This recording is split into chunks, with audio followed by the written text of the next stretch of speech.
Okay, so I'll just do a quick welcome again. Welcome everyone to Psalms for Life. And today we will be exploring Psalm 63, which is a segula for success in business. And I think that this is a segula for, I personally, when I really began to immerse myself in it, I found this to be a segula for really maintaining an appreciation of Hashem's kindness. Okay, so let's look at the historical aspect of this psalm. This is a psalm where David was fleeing from King Saul, Shaul, and he fled to the Midbar Yehuda, okay, the Judean Desert. And we have discussed this before because it has come up in other chapters of Tehillim. And this psalm is very possibly linked. Excuse me, I just want to admit someone. This psalm is very possibly linked with the war with the Ziphites, the Zifim, and this may be, they betrayed David twice. This is probably linked to the second betrayal, says our sages. Now, this wilderness, okay, is also it's a personal wilderness, okay? So this is a psalm that is directed to us going through the wilderness of our emotions, the wilderness of our struggles in life. We have external struggles, they're a wilderness too, but very much so, this is when our thoughts and feelings lead us to a wild place. Also, this is a psalm that's a description of our interactions with our enemies and how we can develop trust and reliance on Hashem. And we have to remember that this because our sages tell us, but we can infer this from reading the psalm, that all David's problems were due to lashon hara. They were due to gossip, slander, and so on.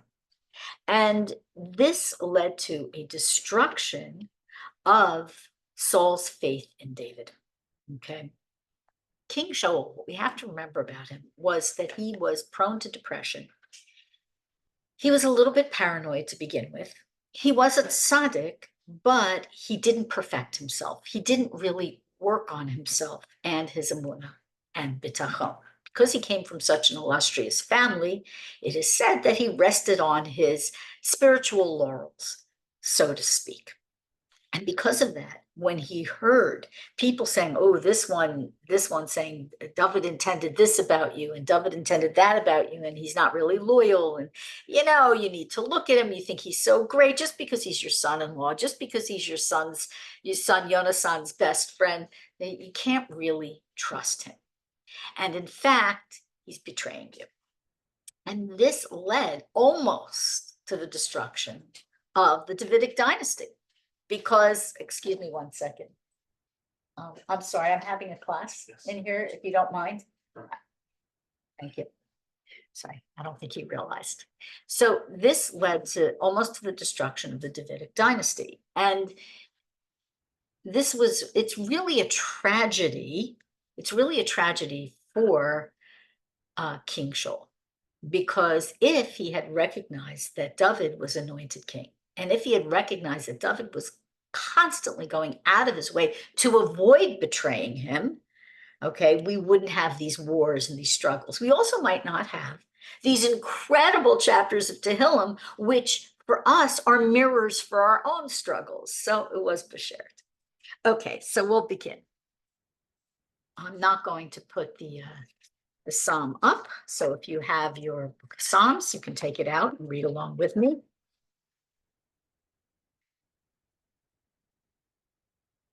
Okay. Mizmor LeDavid, Biyoso Bamidbar Yehuda. Okay.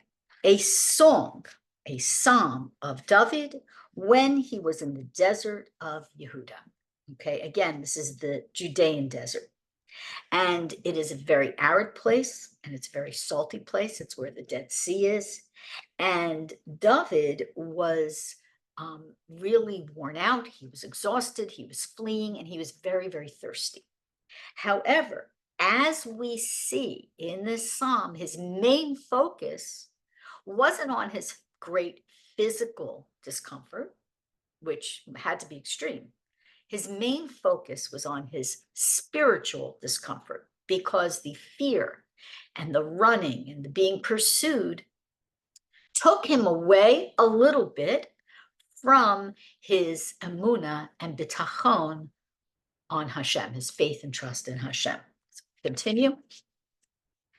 Elohim Eli, ata ashchacharecha, tzamad lecha nafshi, kama lecha besari, be'eretz sia ve'ayef beli mayim. Okay, so Elohim, you are my God. I seek you. My soul thirsts for you. My flesh longs for you in an arid and barren land with no water. So David, again, he's proclaiming here that this is what he's searching for. He's on the, I mean, so this is something that we should all work to getting to this point. We're all capable of it. Okay, we all have this within us. Okay, Jews are believers and children of believers.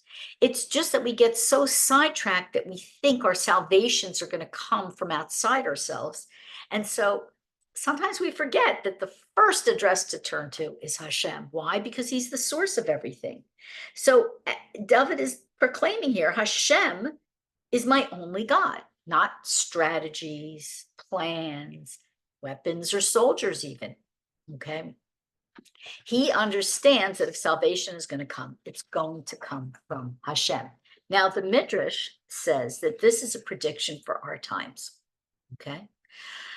When Israel, the Jewish people, will cry out to have our thirst for Torah quenched and our thirst for Hashem quenched, but our enemies will not allow us. Okay, this is very, very interesting and very, very apt right now.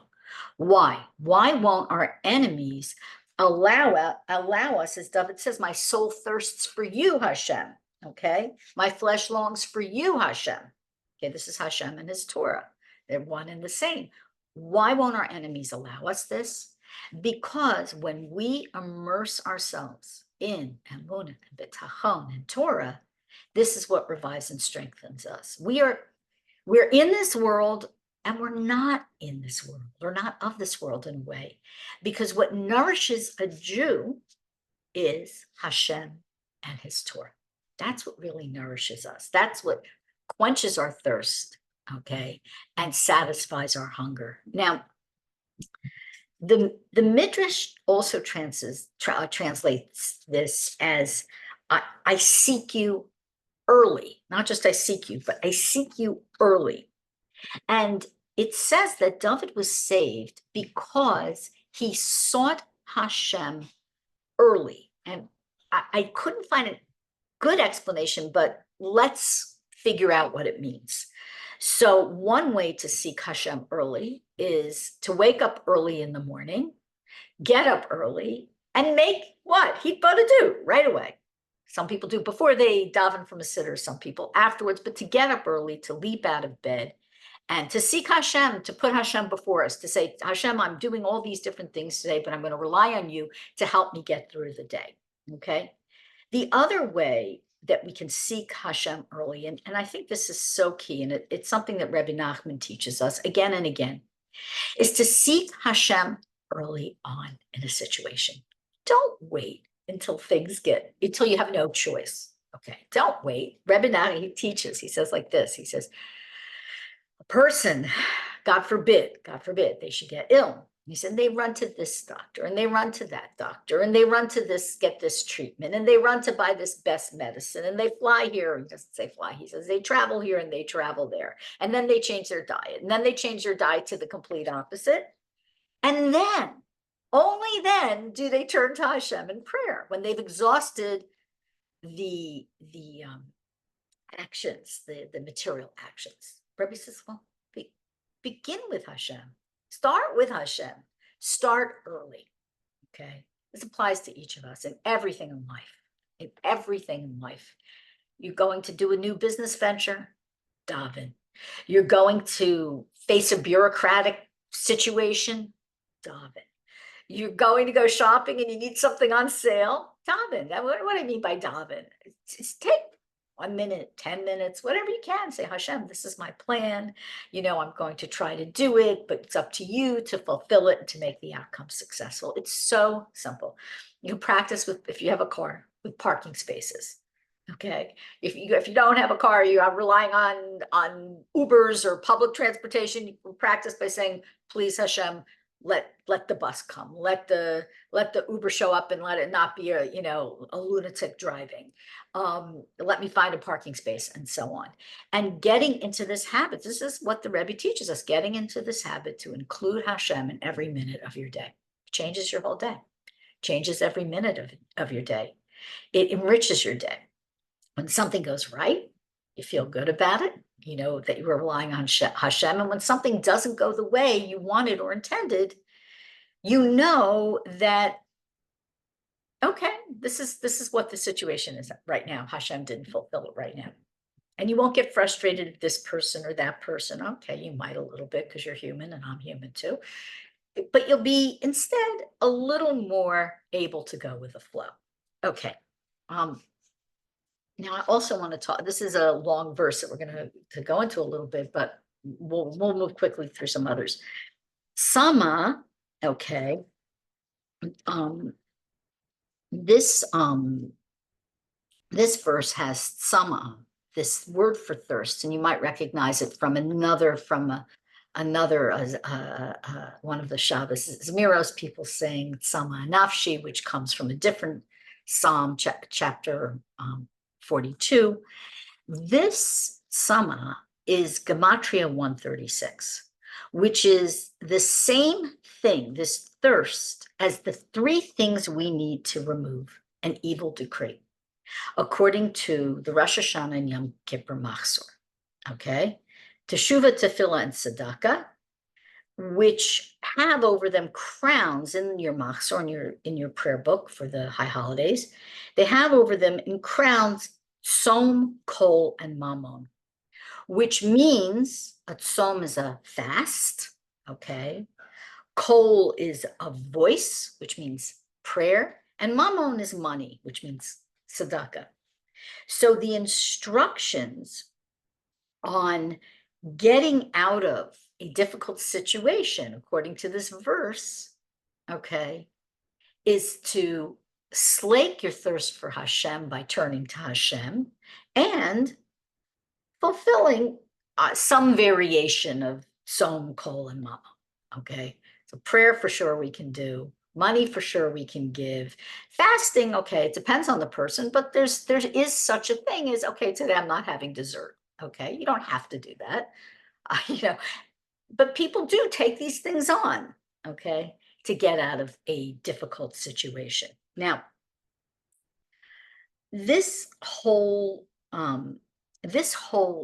psalm is about spiritual thirst, but it equally applies to our material needs. So I don't want you to think that this is like some lofty level and you're really dealing with paying your bills and that's what you're focused on. These are all combined. It's not like you can remove one from the other, because whatever you're going through in the material world is an expression of a spiritual reality. Okay. So therefore, each of these words, no matter how lofty they might seem to you, I mean, there were times where you don't thirst for Hashem. Okay, you're running ragged, you're late for work, you have a million things to do. It may not be the first thing on your mind, but it doesn't mean that underneath all of that, the spiritual reality for each of us is this thirst for Hashem. Because when we thirst for Hashem and our thirst is quenched, our thirst is slaked, we lose our anxiety levels because we are more connected. Okay. All right. I'm going to skip over a few more commentaries on this because otherwise we're going to be very behind. Okay, let's continue. Okay, we are on, where are we? Okay, we are on Gimel, we are on verse 3. Kain bakodesh chazisecha, liras utzecha, uzecha, vodecha. Okay, so too, in the sanctuary, or I've seen you in the sanctuary, we can read it either way, so do I long to see your might and your glory. So David is recalling here the Mishkan and his yearning. And this is also a prophecy for himself that he will eventually see the Mishkan again, and he will experience his strength, his might, and his glory.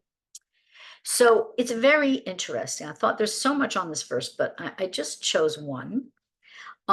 This idea of Kain bakodesh chazisecha. So too in the sanctuary, I have beheld you, or I have seen you. Okay. So the word for seen here is chazischa, which comes from the word for see or vision is chaza. Now, the regular word for see is re'eh, but chaza is actually referring to a spiritual kind of seeing, a vision or a prophecy. Like Shabbos Chazon, which will be coming up. It's the Shabbos before Tisha B'Av. And that's when the sages say we are able to all have a dream or a vision of the third Beis Hamikdash. Now, you might recognize this term also from the Chozeh of Lublin. It's a tzaddik that my husband actually was able to stop and daven by him on his way home from Uman last year for the first time. And Rav Hirsch teaches something really beautiful. It's so beautiful. So why do we have this separate word for vision? Okay, because in English, vision, sight, same thing. Because chaza is related to chazeh, which means breast. And that's because a vision of this type of sight and prophecy comes from the heart. Okay. Whereas the eyes, the ra'ah, or the re'eh, or the ra'ah, comes specifically from the eyes. This comes from deep within oneself. I just thought that was just gorgeous. Okay, let's continue. Another beautiful verse. I found this very moving. Ki tov chasdecha mechayim sefasai yishabehuncha. Okay. For your kindness is better than life, my lips will praise you. There's again many commentaries on this verse. So this is referring to Hashem's kindness to us, but also to our kindness. This is a quality that Hashem allows us to have, okay?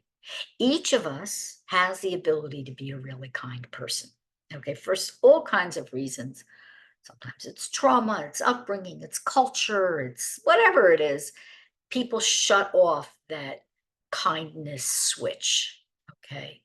And in order to access it, okay, we have to go back to the previous verse, we have to open up our hearts. And here, David is not only thanking Hashem's kindness to him, but he's thanking him for his own kindness.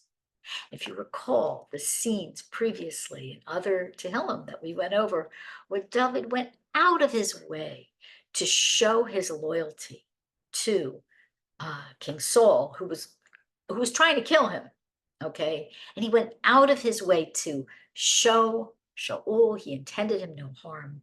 He loved him, he respected him. And this is something that David, we have to remember, he cultivated it within himself. Are some people born more kind than others? I don't know, maybe it's possible, but for a Jew, that doesn't hold water. Okay, yes, we have an inner nature, but a Jew is supposed to work on improving our nature. So this is, for us, a thank you to Hashem for allowing us to emulate his kindness and nurture that kindness within ourselves. And because of that, we will praise Hashem because of this. And, many years ago, it was a long time ago, a very long time ago, when I was writing for Psych Central, I came across a study about kindness. And it was a very big, hot topic back then. Hedonism versus eudemic giving versus hedonistic pleasure versus eudemic pleasure. We could call altruistic pleasure, whatever you want to call it. And this study, they did a test where people had divided into two groups. One group had hedonistic pleasures, whatever they wanted, fine food, fine wine. They put them on a boat somewhere. I don't remember exactly the details of the study. It's quite an expensive study, paid for by your tax dollars if you're American. It's like a little waste of money. But then they did the second group of people were given volunteer work. Like they went to a place and dished out food to poor people and, whatever it was. They handed a soup kitchen. They worked in a soup kitchen. And they found that both groups had pleasure from their actions right away. Both groups had pleasure. And they did this scale where they measured the pleasure. But the pleasure from the givers lasted indefinitely. They couldn't determine a cutoff point because whenever they questioned the person about it, their face lit up and they relived that experience of giving. Whereas the pleasure of the group that got all the luxuries and the this and the this, they didn't appreciate it once it was gone. They couldn't re-experience it because it was physical, okay, or sensual or something. So there is something, this is a gift that Hashem gives us, the capacity to not only be kind, but to experience pleasure from our kindness. What a gift. Okay, so not only do you get to do the right thing, it's a mitzvah to be kind, it is, okay, to give of yourself, to give of your time, to give of your money, it's a mitzvah, these are all mitzvahs. But more than that, you get pleasure from this mitzvah. And it is a gift. And so David is thanking Hashem. Okay, we're going to continue. Kain avarechecha b'chayai, b'shimcha esa chapai. So therefore, or thus, I shall bless you all my life. In your name, I shall lift my hands. So blessing Hashem, just very quickly, means we are acknowledging that Hashem is the source of all. So according to Rebbe Nachman, the word bracha, blessing, comes from brecha, which means a deep wellspring. Okay, so a bracha is a blessing, and we're blessing Hashem is really an acknowledgement that Hashem is the source of everything. Okay, the source of all goodness. And when we make a blessing, let's say you make a blessing on food, you are, one, acknowledging that Hashem is the source. Two, it's sort of an agreement or a permission slip to eat the food that God gave you. And three, that was two. And three, it's an expression of gratitude, okay, which is this lifting of the hands. Now, some of you daven in a Breslov shul, some of you go to a Breslov synagogue, and or you see your family is or whatever, and some of you not, but you will see that Breslovers often clap their hands during prayer. Sometimes at specific points, sometimes in general, okay, from an instruction from the Rebbe. We can go into that another time if we come to it. Okay, we'll probably come to it, I think, later on. But lifting up the hands is another thing you might see, not just Breslovers do. You might see others do it, some other Hasidim. And lifting up the hands has a very holy tradition of being linked to this idea of Moshe Rabbeinu when he lifted up his hands in prayer. Remember, and they were winning the battle. And when he put them down, they were losing. Well, it's a whole other chapter in the Torah. We don't have to go quite all into that. The point is that we do have this tradition of lifting up our hands in prayer. It If you're not used to it, it might look melodramatic, but it's not. It's a very sincere thing. Now, we have to remember something important, that our body movements are important. Part of our mystical traditions, part of our Kabbalistic traditions, is the movements and understanding of our body parts, what they mean, and so on. And so this isn't just willy-nilly, just without meaning. It does have meaning. And you recall, when you wash your hands for challah, really the actual thing that we do is we lift up our hands. And the bracha isn't to over washing our hands. The bracha, the blessing, is over the lifting of the hands. Okay, because we are lifting our hands to heaven. Why? For purity, to receive, to give, to beseech, to reach out. Okay, you might see somebody in the park making Hitbodedut, maybe even me, and occasionally I might lift my hands, and you might too. Okay, let's continue. Kemo chelev vadeshen, tisba nafshi, v'sifse renanos yehalel pi. Okay, it is as if with fat and abundance, or a fat and abundance, my soul will be sated, and with joyous language will my mouth give praise. So just as we feel sated from the delicious, a little bit luxurious, a little bit overindulgent, maybe even fatty, rich Shabbos meal, okay? David is saying that this prayer, this praising of Hashem, is what gives him a feeling of fullness and of joy. Okay, so because he's describing the gift of being able to connect to Hashem in a variety of ways. He's reviving him. You're going for a run and you drink out of your water bottle. He's doing this with this song. That's what he's doing spiritually. And he's saying, this is reviving me. It's satisfying me. It's making me feel full in a spiritual way. Okay. Continue.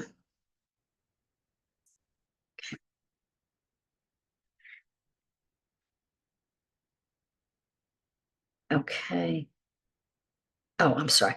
Im zecharticha al yitzuai ba'ashemuros ege bach.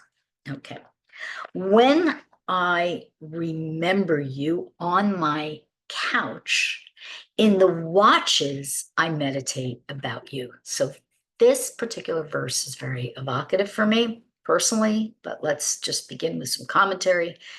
David would awake at chatzos, in midnight, which is chatzos is halachic noon and halachic midnight. So he would wake at the midnight watch, okay, as the north wind came in the window. His kinnor was hung up somewhere, and his harp was hung up somewhere, and the north wind would come and blow beautiful melody through the strings of the harp, and he would awaken, and he would get up and make tikkun chatzos, and he would compose Tehillim, and he would make Hitbodedut, and he would commune with Hashem in the watches, all the 3 watches of the night. Okay, there's a dispute whether there's 4 watches. Most say 3 watches. Okay, and he would pray with extra intensity at the end of each watch. So, what is this intensity at the end of each watch? It's when he would mourn the future destruction of the Beis Hamikdash. Remember, he was a prophet, so he knew what was going to happen. He knew there was going to be a catastrophic loss for the Jewish people. Now, Tikkun Chatzos, Rebbe Nachman once said that a Jew's main devotion is to get up for the midnight prayer, which is Chatzos. Okay, so a couple of things about this. There's a question whether women should do it or not. Childbearing years, probably not. You have young children at home, not. Non-childbearing years, if you're able to, once a week, once a month, you could do it. It's a very beautiful thing to do, because it is a prayer composed of two tikkunim, tikkun Leah, tikkun Rachel, and it's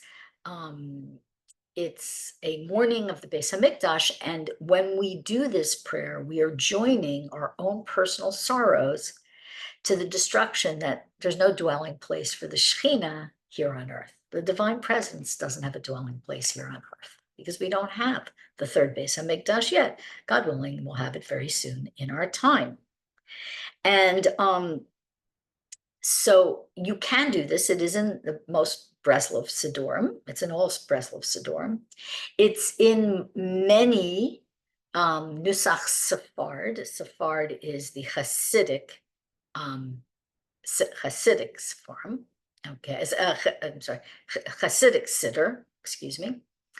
And you can also probably find it online. It used to be in every siddur. Everybody, I mean, not everybody, but a lot of men used to do this regularly. Today, not so much. It's fallen out of favor. Now, it's not an obligation in the same way as davening Shachris Mincha and Marav is an obligation. But the Rebbe says that he says it's a main way of serving Hashem. Something to think about. Okay. I was thinking about the watches of the night, and I just want to tell you there's a beautiful song, Kumi Roni. If you ever get a chance, I can also send up the link to someone. It's about these crying out in the watches of the night and pouring out our hearts like water before Hashem. And lifting up our hands. It's really very beautiful, and it mirrors this psalm beautifully if you're interested.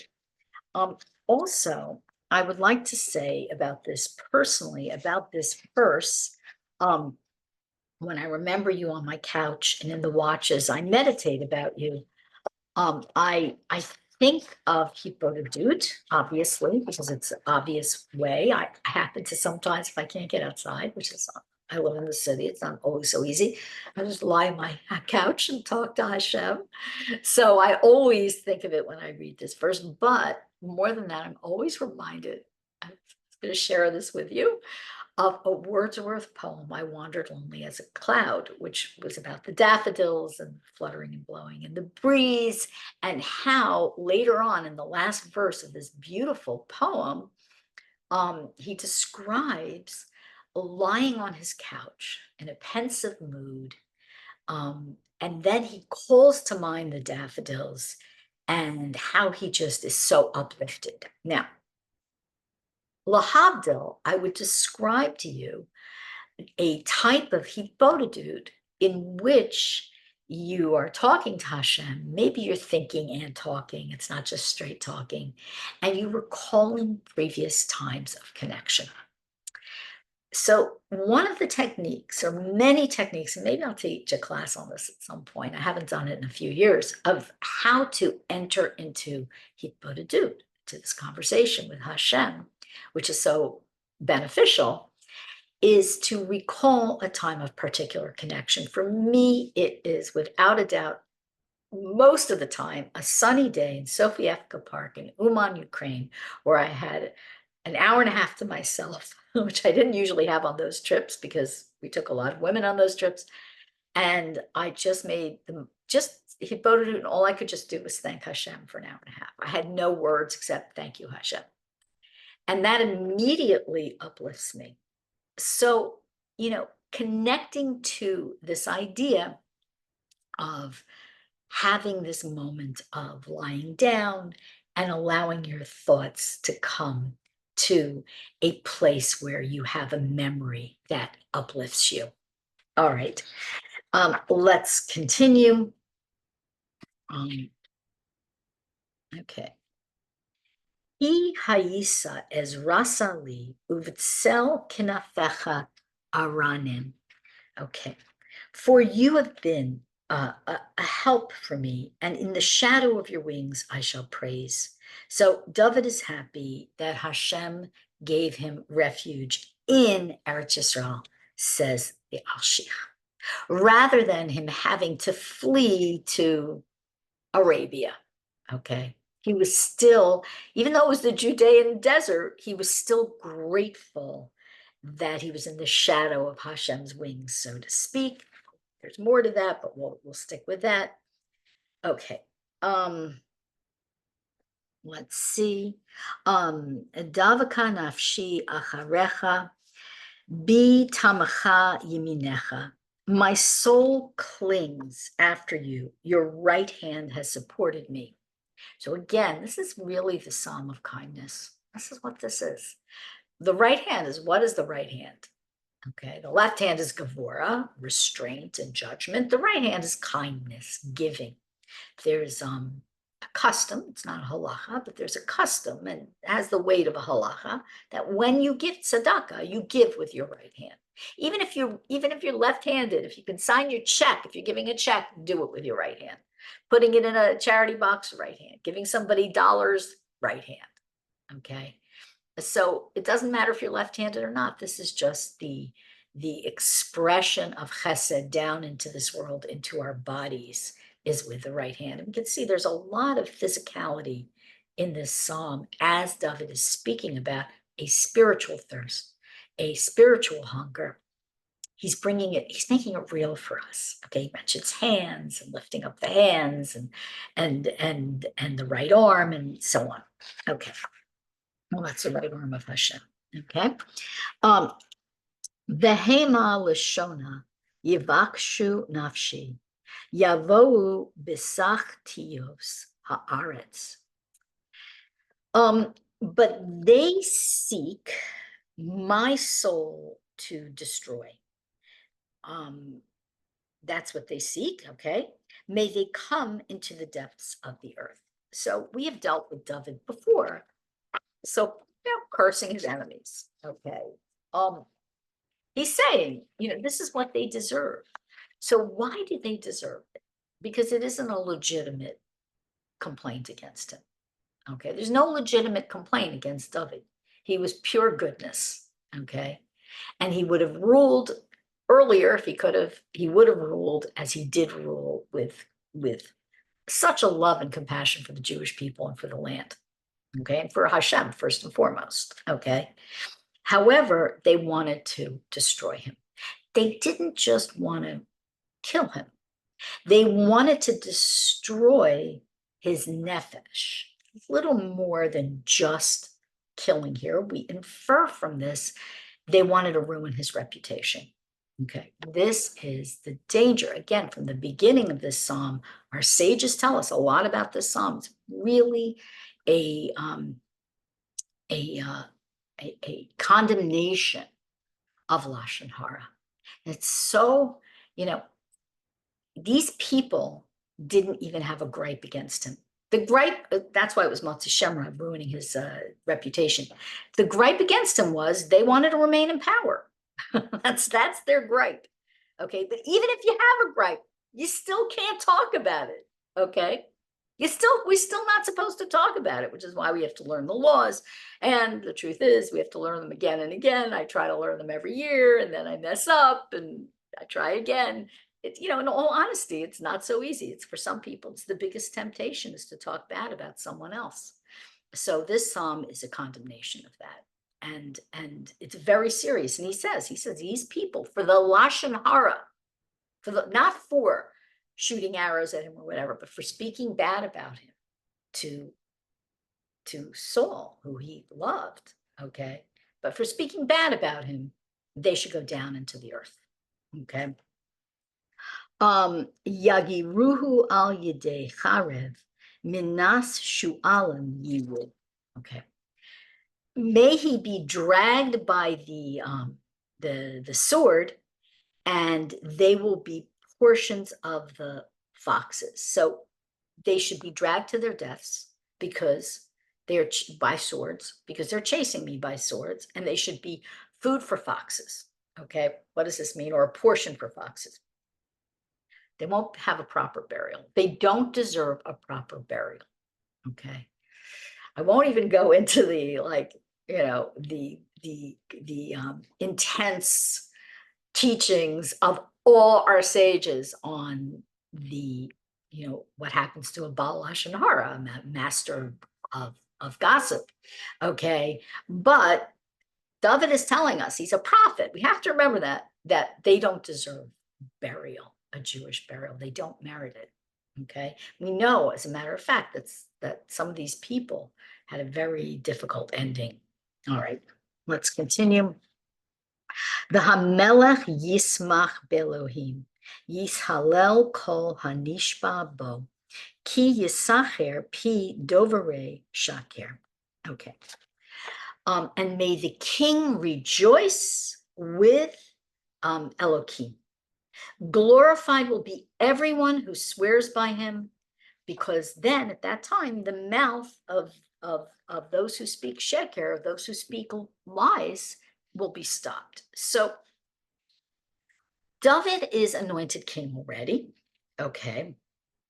And he's saying that he is rejoicing with God, and that everyone who is saying that, I have my loyalties to David, he's the real king, they will be honored. Those people who support him will be honored, okay?